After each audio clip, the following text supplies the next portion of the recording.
একবার অভিষেক বন্দ্যোপাধ্যায়ের মুখে দরজা ফাঁকের তত্ত্ব। সম্প্রতি কাঁথির এক জনসভা থেকে অভিষেক বলেছিলেন, দরজা খুললে বিজেপি দলটাই আর থাকবে না।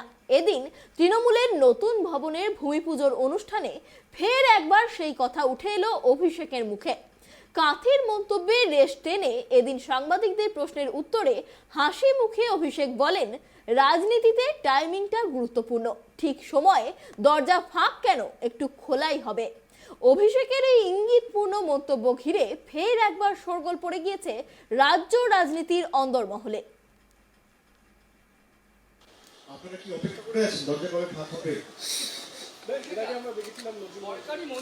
হবে, ঠিক টাইমে হবে, ঠিক টাইমে। পলিটিক্সে টাইমিং ইম্পর্টেন্ট তো, সুতরাং ঠিক টাইমে দরজা ফাঁক কেন, একটু খোলাই হবে। আপনারা কি অপেক্ষা করে আছেন দরজা কবে ফাঁক হবে? হবে, ঠিক টাইমে হবে, ঠিক টাইমে। পলিটিক্সে টাইমিং ইম্পর্টেন্ট তো, সুতরাং ঠিক টাইমে দরজা ফাঁক কেন, একটু খোলাই হবে।